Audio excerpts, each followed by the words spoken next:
तो उनको धमकी देके कहता है कि कार्ड सीज करेंगे, गेट पास आपको आउट करेंगे। इसलिए विवश होकर के उसी कम ही पैसा में काम करने के लिए तैयार हो जाते हैं।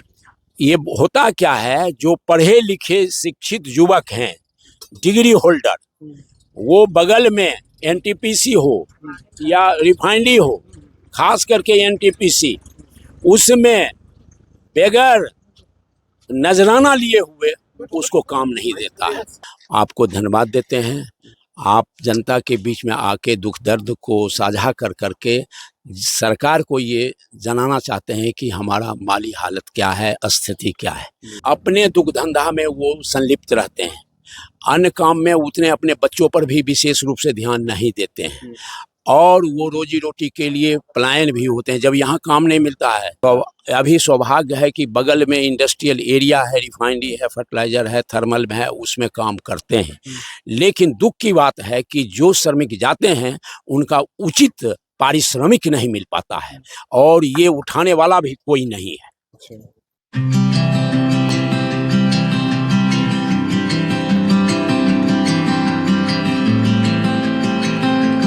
मेरी मुलाकात हो रही है, हरिनंदन राय जी हैं, पेशे से शिक्षक हैं, और इनकी राय वर्तमान चुनाव को लेकर और यहाँ की वर्तमान स्थिति को लेकर क्या है, हम इनसे सीधे तौर पे जुड़ रहे हैं और इनसे जानने की कोशिश करेंगे। सर, कैसे हैं सर आप?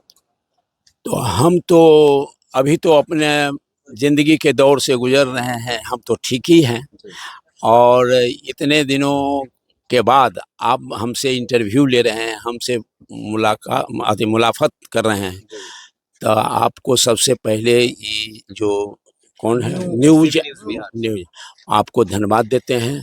आप जनता के बीच में आके दुख दर्द को साझा कर करके सरकार को ये जनाना चाहते हैं कि हमारा माली हालत क्या है, स्थिति क्या है।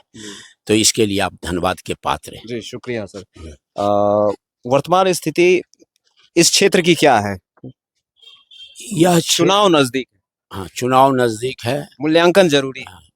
तो जनता की जन भावनाओं को आप डोर टू डोर अपना कलेक्ट करेंगे, ये संदेश देंगे। लेकिन मेरी ओर से ये है कि यह क्षेत्र बड़ा ही उपेक्षित रहा है। कई बार ये जैसे बेगूसराय लोकसभा क्षेत्र आज से नहीं, बहुत पहले से है, इसका जो भी कोई प्रतिनिधित्व किए हैं वो सही ढंग से जनता जीत के जाते हैं, लेकिन जीतने के बाद जनता से रूबरू या जनता की दुख दर्द को वो साझा नहीं कर पाते हैं।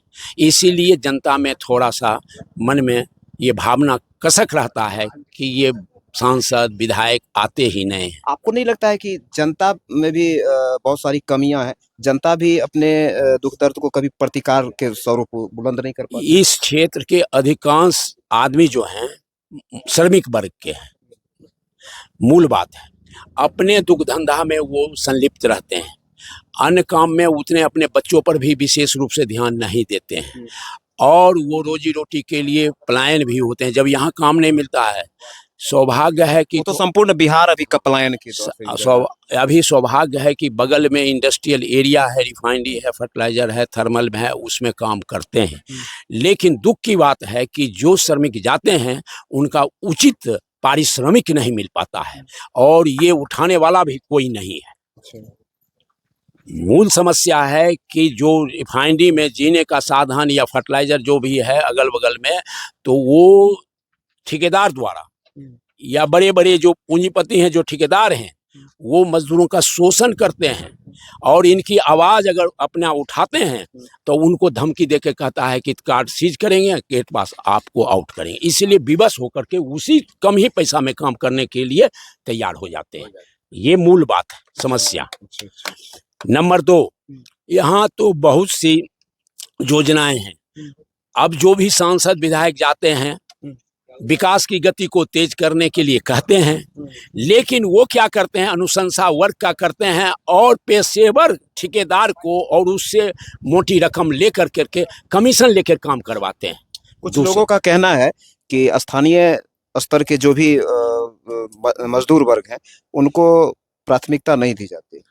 देखिए, ये होता क्या है, जो पढ़े लिखे शिक्षित युवक हैं, डिग्री होल्डर, वो बगल में एनटीपीसी हो या रिफाइनरी हो, खास करके एनटीपीसी, उसमें बगैर नजराना लिए हुए उसको काम नहीं देता है।